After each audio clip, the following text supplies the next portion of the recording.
सहनावतु सहनो भुनक्तु सह वीर्यं करवावहे तेजस्विनावधीतमस्तु मा विद्विषावहे।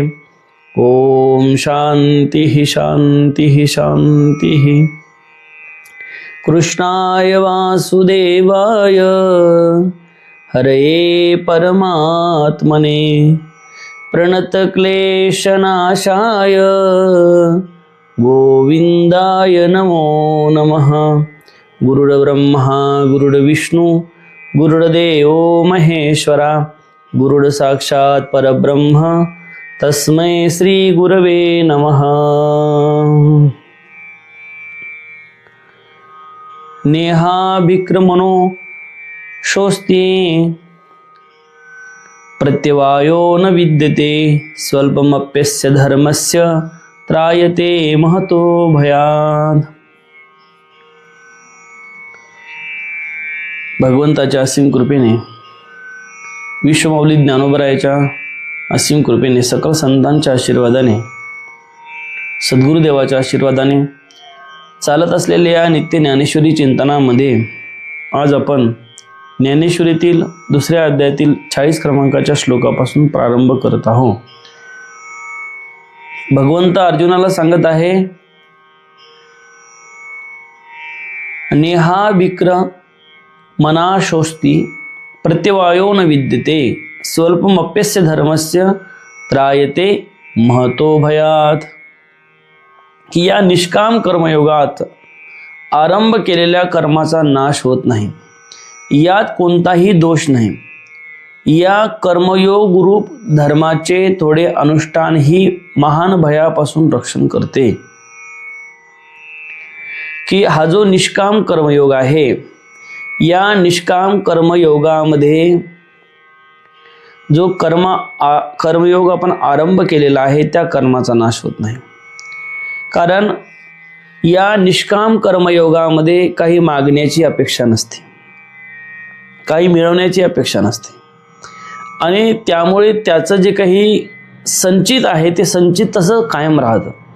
अरे एखादं भांडारगृह आहे, त्या भांडारगृहामध्ये तुम्ही धान्य साठवलं आहे किंवा तुम्ही बँक आहे त्या बँकमध्ये पैसे साठवले आहे, पैसे टाकले आहे आणि त्या बँकेमध्ये पैसे टाकले आहे तर त्या बँकेतले पैसे तुम्ही काढलेच नाही तर ते कमी होणार नाही, उलट ते वाढत राहतील। परंतु जर बँकेमध्ये पैसे टाकले आणि तुम्ही सतत काढत राहिले तर एक दिवस तुमचे ते बँकेतील पैसे संपून जातील। तसं निष्काम कर्मयोग आणि कर्म याच्यामध्ये फरक हा आहे की निष्काम कर्मयोगामध्ये काही मागण्याची किंवा काही मिळवण्याची आशा नसते। जे मिळतं ते आपल्या प्रारब्धानं मिळतं, जे मिळणार आहे ते सुद्धा आपल्या संचितामध्ये जे असेल ते मिळणार आहे। त्यामुळे कुठल्याही प्रकारची काहीही मागण्याची किंवा काहीही मिळवण्याची त्यांची लालसा नसते। म्हणून निष्काम कर्मयोग जो आहे त्या कर्मयोगाच्या द्वारे यात सांगतात की कुठल्याही प्रकारचा दोष सुद्धा लागत नाही। या कर्मयोगाचे थोडं जरी अनुष्ठान केलं तरी ते महान भयापासून आपल्याला काय करते तर मुक्त करत असते। असं म्हणतात की कुरुनंदन म्हणजे अर्जुना, इह व्यवसायात्मिक बुद्धी ही एकाह अव्यवसायिनाम, की या समबुद्धी प्राप्तीच्या विषयात निश्चयात्मक बुद्धी एकच असते। ज्यांचा एक निश्चय असतो अशा मनुष्याचा बुद्धयः अनंतहाच बहुशाखाही, बुद्ध्या अनंत आणि अनेक शाखावाल्याच्या असतात। आता या ठिकाणी आपल्याला चिंतन करायचं आहे की व्यवसायात्मिका बुद्धी ही नाही, 40वा श्लोक आहे। तर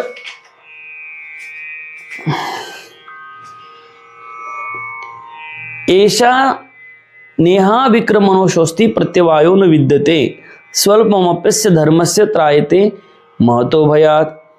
इह मनुष्य लोकात या समबुद्धी रूपी धर्माच्या आरंभाचा नाश होत नाही आणि जो तो अनुष्ठान करतो प्रत्यवायः विद्यते न स्वल्पम अपि महतः भयात त्रयते. उलट फलही मिळत नाही आणि थोडेसेही अनुष्ठान त्याने केलं तर जन्म मरण रूपी महान भयापासून त्यांचं रक्षण होतं. की त्या व्यक्तीने जर या निष्काम कर्मयोगाचा आरंभ केला तर निष्काम कर्मयोगाचा आरंभ केल्यानंतर काय होतं तर त्याने थोडंही अनुष्ठान केलं तरीही त्याच्या जीवनाचं कल्याण होतं. म्हणजे जन्म मरण रूपी तो या भवसागरातून बाहेर येतो. आता या ठिकाणी निष्काम कर्मयोग आणि कर्म याच्या संदर्भात आपण जर विचार केला तर आपल्या असं लक्षात येतं की एखादं जर कर्म आपण केलं आणि त्या कर्म करत असताना जर आपण त्या कर्माच्या प्राप्तीसाठी काही इच्छा काही अपेक्षा ठेवल्या आणि त्या कर्म करत असताना यज्ञ करत आहे तर यज्ञाचे जे काही मंत्र आहे जे काही कर्मानुष्ठान आहे ते करत असताना ते शास्त्रशुद्ध पद्धतीने झालं पाहिजे. ज्या कर्मामध्ये आसक्ती असते, ज्या कर्मामध्ये लालसा असते, ज्या कर्मातून काहीतरी मिळवायचं असतं तर ते कर्म शास्त्रशुद्ध पद्धतीने झालं पाहिजे. जे मंत्र आहे त्या मंत्र उच्चार व्यवस्थित झाला पाहिजे. नाहीतर मंत्र चुकता थोडा धडची होई वेडा असं म्हणतात. की जर समजा पुत्रप्राप्तीसाठी आपण यज्ञ केला, पुत्रप्राप्ती याग आपण केला आणि पुत्रप्राप्ती याग आपण केला आणि पुत्रप्राप्ती याग करत असताना त्यातील मंत्र जर चुकले तर पुत्रप्राप्ती तर होतच नाही, परंतु उलट घरातील एखादा व्यक्ती मरतो. काय? पुत्रप्राप्ती तर होतच नाही, परंतु पुत्रप्राप्तीच्या ऐवजी घरातील एखादा व्यक्ती मरतो. एखाद्या वेळेस नाही कोणी घरातील व्यक्ती वारला, पण जर मंत्र चुकला असेल तर होणारा जो पुत्र आहे तो पुत्र एक तर व्यंग होतो नाहीतर वेडा होतो, पण तो योग्य होत नाही. म्हणून शास्त्रशुद्ध पद्धतीने मंत्राचा उच्चार करूनच काय केलं पाहिजेत? याग केला पाहिजे. काय केलं पाहिजेत? अनुष्ठान केलं पाहिजे. परंतु जो निष्काम कर्मयोग आहे, काय, ज्याच्यामध्ये कुठल्याही प्रकारची कामना नाही, ज्याच्यामध्ये कुठल्याही पद्धतीने मागण्याचा काही विषय नाही, असं जे निष्काम कर्मयोग आहे ते त्याचं जर आपण अनुष्ठान केलं तर मग मात्र त्याच्यामध्ये कुठल्याही प्रकारची काहीही दोष लागत नाही. कारण त्याच्यामध्ये त्याची काही मागण्याची लालसाच नसते. अरे एक व्यक्ती होता, बिचारा साधा भोळा, आणि एक महात्माजी त्या ठिकाणी चालले, वारकरी विचारा, आणि तो आपला हरिपाठ म्हणायचा. हरिपाठाचा अर्थ त्याला काही माहीत नव्हतं, परंतु नित्य नियमाने तो हरिपाठ म्हणायचा. आणि हरिपाठ म्हणत असताना एक अभंग येतो, भजे का त्वरित भावनायुक्त. मग भजे का त्वरित भावनायुक्त त्याचा अर्थ काय आहे? असा आहे का की भजे खा त्वरित? जे भोंडा आहे तर तो जो व्यक्ती आहे त्या व्यक्तीच्या मनामध्ये तोच अर्थ बसलेला. त्याने त्या महात्म्याला विचारलं की का हो माऊलीनं भज्याचं महत्व का सांगितलं? काय म्हणे? काय हरिपाठामध्ये भज्याचं महत्व का सांगितलं? आणि माऊली का म्हणतात की भजे खा त्वरित? काय शब्दाचा उच्चार असतो, उच्चार कसा करतो आपण त्याच्यावरती सगळं अवलंबून असतं. तर म्हणजे माऊलीनं का सांगितलं? त्या महात्माजीला विचारलं त्याने, म्हणजे माऊलीनं असं का म्हणलं असेल बरं भजे खा त्वरित? त्याला बिचारा साधा वडा माणूस, त्याला काही त्याचा अर्थाचं ज्ञान नव्हतं.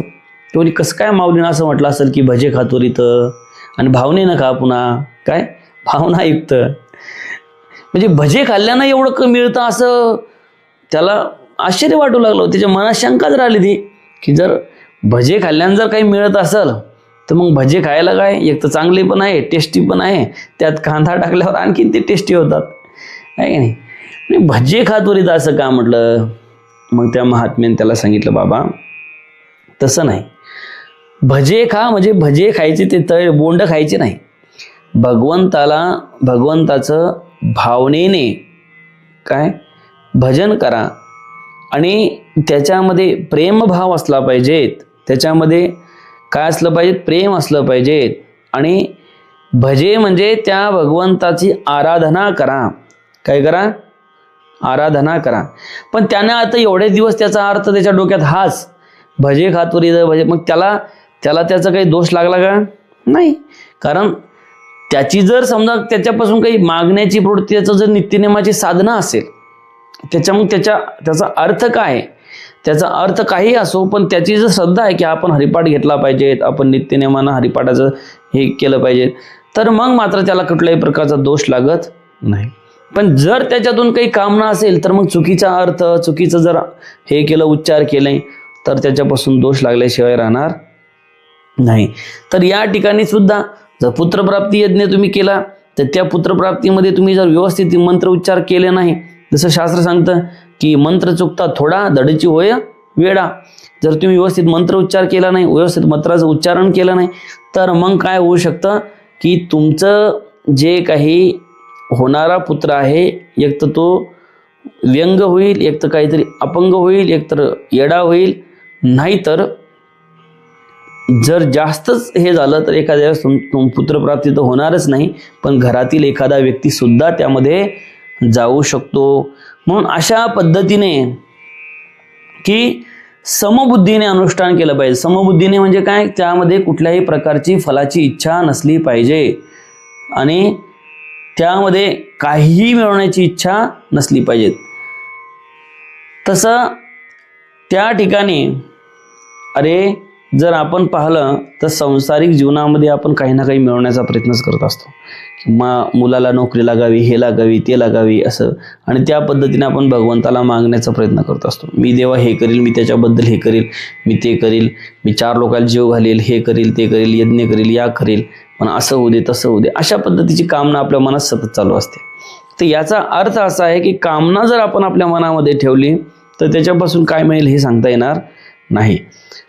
परंतु जर निष्काम कर्मयोगाने आपण हे सगळं करत राहिलो तर मग मात्र थोडंही निष्काम कर्म आपण आचरण केलं तरीही सुद्धा मोक्षासारखं जे काही दिव्यत्व आहे ते दिव्यत्व आम्हाला प्राप्त झाल्याशिवाय राहणार नाही. म्हणून की निष्काम कर्मयोगाचं महत्त्व अर्जुनाला भगवंत सांगत आहे की तू अशा पद्धतीने मी करणारा आहे आणि मी करतो आहे अशा पद्धतीने ते जे काही तू तुझ्या मनामध्ये चालवले आहे ते सोडून दे. काय? मी करणार आहे, मी करतो आहे असं जे काही तुझ्या मनामध्ये चाललंय ते सगळं सोडून दे. मी करणारा नाही, हे सगळं होणार आहे आणि माझी कुठल्याही प्रकार त्यामध्ये फलासक्ती नाही. म्हणून भगवंत अर्जुनाला सांगतात की तू युद्ध कर, पण युद्धाच्या परिणामाची चिंता तू करू नको. युद्धामध्ये तू जिंकशील किंवा तुझी हानी होईल या गोष्टीची चिंता करू नको. तुझा स्वधर्म आहे युद्ध करणं, तेवढंच तू करायचं, बाकी दुसऱ्या गोष्टी तुला करायची गरज नाही. आता माऊली त्याच्यावर काय सांगतात ते बघा. तैसे एहिक तरी नाशे आणि मोक्ष तो उरला असे जेत पूर्वानुक्रम दिसे चोखाळत. की सांगतात की त्याप्रमाणे एहिक सुख नाहीसे न होता मोक्ष दूर राहत नाही. कर्मयोगात पूर्वीपासूनच कर्मशुद्ध रूपात सुरू असलेले दिसून येते की त्याप्रमाणे एहिक सुख नाहीसं न होता मोक्ष दूर राहत नाही. म्हणजे तुम्ही जर निष्काम कर्म केलं तर तुमचं जे काही ऐहिक सुख आहे ते नाश होतं असं नाही, तेही राहतं. जे ऐहिकामध्ये तुम्हाला जे सुख मिळत आहे तुमच्या प्रारब्धानं ते नष्ट होतं असं नाही, तेही तुम्हाला भोगायला मिळेल, त्याचाही तुम्हाला आनंद मिळेल. आणि दुसरी गोष्ट म्हणजे मोक्ष सुद्धा दूर राहत नाही. काय? निष्काम कर्मयोगाने काय होतं की निष्काम कर्म जर आपण आचरण केलं तर त्यांना अंतःकरणाची शुद्धी ती होते. अंतःकरणाची शुद्धी झाल्यानंतर अंतःकरणाच्या शुद्धतेमध्येच ज्ञानाचा तिथे वास होतो. आणि अंतःकरणाची शुद्धी झाल्यानंतर कोणाच्या विषयी द्वेष, भाव, कपट ह्या सगळ्या गोष्टी राहत नाही, विषम बुद्धी राहत नाही आणि एक सगळीकडे समबुद्धी राहते. त्याच्यामुळे त्याला कोणी त्याचा शत्रू दिसत नाही, त्याला कोणी त्याचा द्वेषी दिसत नाही. आणि सगळ्यात जास्त जगामध्ये दुःख जर कशापासून असेल ना, तर ते एकाच गोष्टीपासून आहे, ते म्हणजे इतरांचा द्वेष करणे. अरे आपल्या शेजारी जर एखाद्याने आपलं जर झोपडं असेल, एखाद्यानं जर शेजारी महाल बांधला, घर बांधलं, तर ते आपलं झोपडं आहे याचं माणसाला काय वाटत नाही. आणि आपण जरी घर बांधलं आणि आपल्यापेक्षा त्यानं जर 2 मजले शिल्लक बांधले, तर आपल्या घराचं सुख आपल्याला वाटत नाही, त्यानं आपल्यापेक्षा 2 मजले शिल्लक बांधले याचं दुःख माणसाला जास्त वाटतं. अरे आपण जर एखाद्या वेळेस कार घेतली, कोणती घेतली? अरे घेतली तुम्ही स्विफ्ट डिझायर, आणि त्याने जर घेतली इनोवा क्रिस्टा, तर आपण स्विफ्ट डिझायर घेतलं त्याचं सुख राहत नाही, पण त्यानं इनोवा क्रिस्टा घेतली याचं दुःख मात्र त्याच्या मनामध्ये राहतं.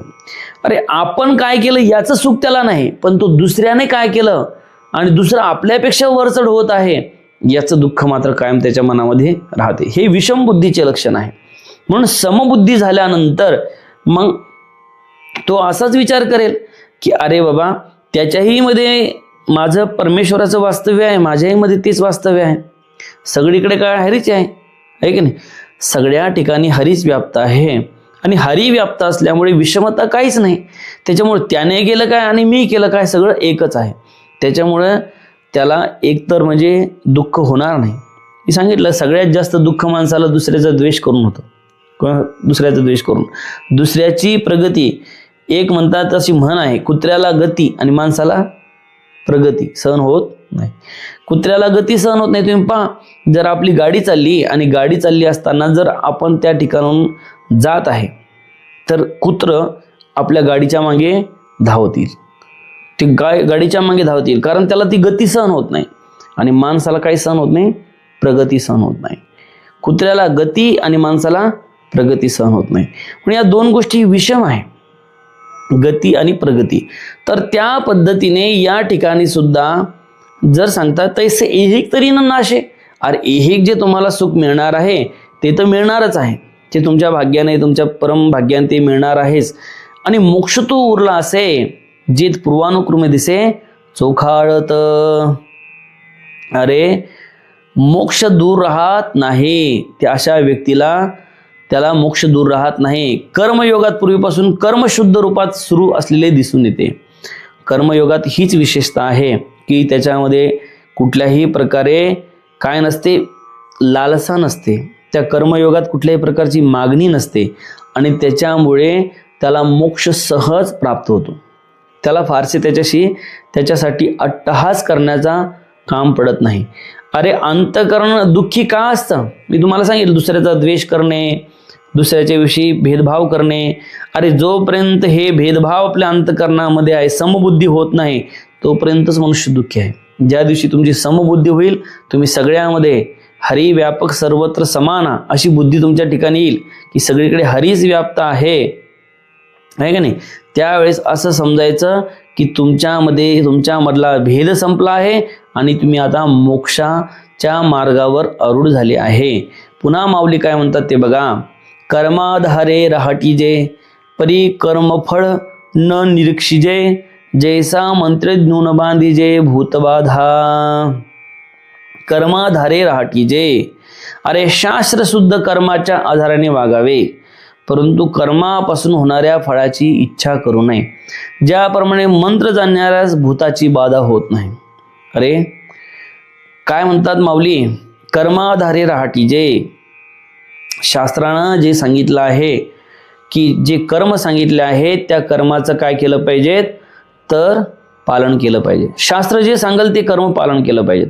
मग शास्त्राने काय सांगितलं, तर शास्त्राने सांगितलं की हर हर संध्या उपासते, की नित्यनेम केला पाहिजे, संध्या केली पाहिजे, आहे का नाही. 3 टाईम, आता तर 3 टाईम कोणी करत नाहीत, पण 2 टाईम तरी संध्या केली पाहिजे. तर संध्या केली पाहिजे, शास्त्राचं वचन ऐकलं पाहिजे. निषिद्ध जे अन्न आहे ते सेवन केलं नाही पाहिजे, ते आपण ऐकलं पाहिजे, ते केलं नाही पाहिजे. निषिद्ध ज्या गोष्टी सांगितल्या आहे शास्त्राने त्या केल्या नाही पाहिजेत. म्हणून आचरण करताना शास्त्रशुद्ध कर्माच्या द्वारे आचरण करायचं, शास्त्रशुद्ध आचरण करायचं, की त्याच्यामध्ये कुठल्याही पद्धतीने की शास्त्राच्या विरोधी आचरण करायचं नाही. परंतु कर्मफळाची आशा करायची नाही. अरे तुम्ही संध्या करता आणि भगवंताचं नाव घेता, जप करता आणि जप करताना भगवंताला खूप सारं मागून टाकता. मग खूप सारं मागून टाकता, खूप सारं मिळवण्याचा प्रयत्न करता, तर मग मला सांगा त्याच्यामध्ये काय राहिलं? अरे एखाद्या व्यक्तीच्या शेतामध्ये तुम्ही कामाला गेले आणि कामाला गेल्यानंतर तुम्ही काम केलं, त्या बदल्यात त्यांनी मजुरी दिली. मग त्या शेतकऱ्याचा आणि तुमचा काय राहिलं? काही संबंध राहिला नाही.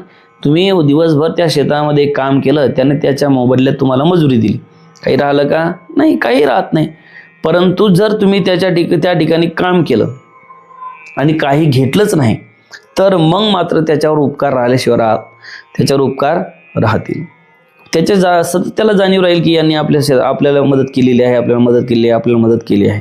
पण पैसे दिले तर मग काय राहिलं का? मदत केलीचा काही राहणार नाही. तसं की फळाची इच्छा करू नये. ज्याप्रमाणे मंत्र जाणणाऱ्याच भूताची बाधा होत नाही. अरे एखादा मांत्रिक असेल आणि तो मांत्रिक जर कोणाचे भूत उतरवत असेल, आहे का नाही, तर त्याला सर्वप्रथम ते भूत उतरवण्याचे मंत्र आले पाहिजे, व्यवस्थित आले पाहिजे. नाहीतर त्याला जर उतरवता ते मंत्रच जर आले नाही तर काय होऊ शकतं? हे भूत त्याच्या मानगुट्यावर बसल, आहे की नाही. हेच भूत कोणाचे त्याच्या मानगुट्यावर बसल. पण ज्याला व्यवस्थित मंत्रोच्चार करता येतो, ज्याचं व्यवस्थित मंत्रोच्चार होतात, किंवा जो व्यवस्थितपणे त्या भूताचे जे काही मंत्र आहेत त्याला जाणतो, अशा व्यक्तीला भूतबाधा होऊ शकत नाही. तिया परी जी सुबुद्धी आपुजली आहे निरवधी, हा असताची उपाधी आकळू न शके.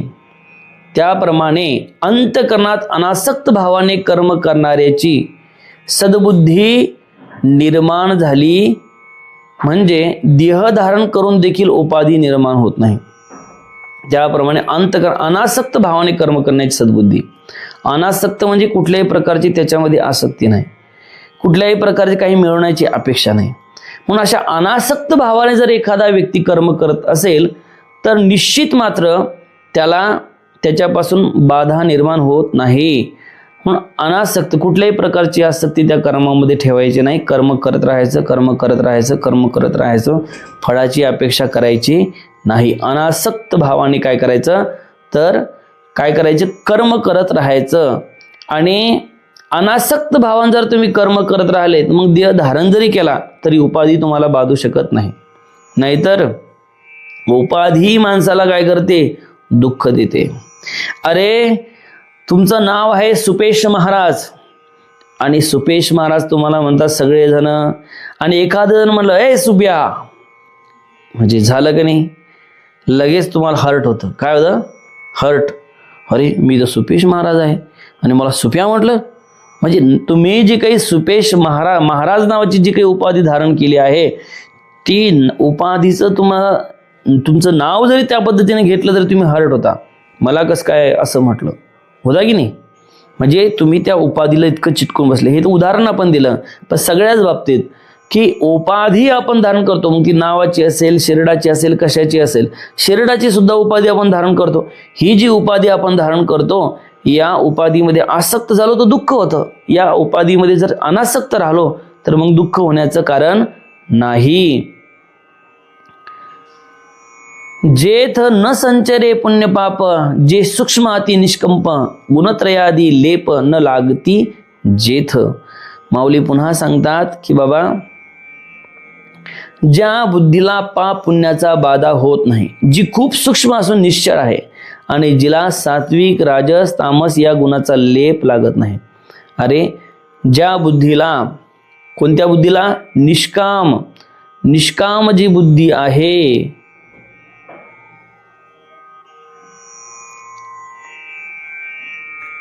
निष्काम जी बुद्धी आहे, ती जी बुद्धी आहे त्या बुद्धीला कशाचा हे होत नाही, तर हे जे आपण कर्म करतो त्या कर्माचा त्याच्यावर लेप लागत नाही. लेप लागत नाही म्हटल्यापेक्षा ती कर्म त्याला चिटकत नाही. कर्म त्याला चिटकत नाही म्हणजे कर्माचा प्रभाव त्याच्यावर पडत नाही. अरे जी सूक्ष्म बुद्धी असते, म्हणून म्हणतात बुद्धी निश्चय आत्मज्ञान ब्रह्मरूपी भावी आपण. बुद्धीचा निश्चय फार महत्वाचा आहे. बुद्धीचा निश्चय तुमचा कशामध्ये आहे तेही महत्वाचं आहे. जर बुद्धीचा निश्चय तुमचा कर्माच्या आसक्तीमध्ये असेल, फळाच्या आसक्तीमध्ये असेल, तर तुम्हाला त्याच्यापासून बंधन निर्माण होईल. परंतु जर त्या कशाहीमध्ये तुमचा जर निश्चय नसेल आणि तुमची जर बुद्धी कशी असेल, राजस, तामस आणि जे काही सात्विक, हे सात्विक, राजस, तामस या तिन्ही गुणापासून जर ती अलग असेल, वेगळी असेल, तर त्याचा लेप तुम्हाला लागू शकत नाही. पुन्हा माऊली सांगतात, अर्जुना ते पुण्यवशे जरी अल्पची हृदय बुद्धी प्रकाशे, तरी अशेष ही नाशे संसार भय.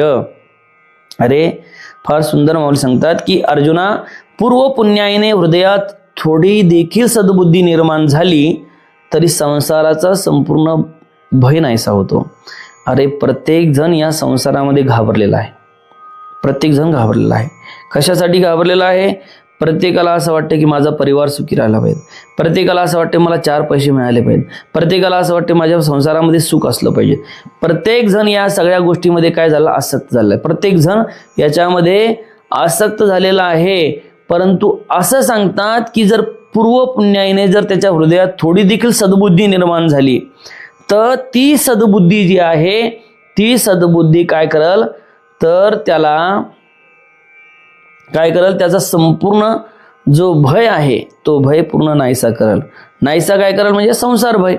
अरे जो प्रत्येकाला जडलेला आहे, प्रत्येकाला संसाराचा भीती निर्माण झालेली आहे, असा जो संसार भय आहे, त्या संसार भयातून जर मुक्त व्हायचं असेल तर त्यासाठी काय करावं लागल? तर आपल्याला समत्वबुद्धीचं धारण करावं लागल, निष्काम कर्मयोगाचं आचरण करावं लागल, असं भगवंत अर्जुनाला सांगतात. ओम पूर्णमदः पूर्णमिदं पूर्णात् पूर्णमुदच्यते पूर्णस्य पूर्णमादाय पूर्णमेवावशिष्यते. ओम शांती शांती शांती.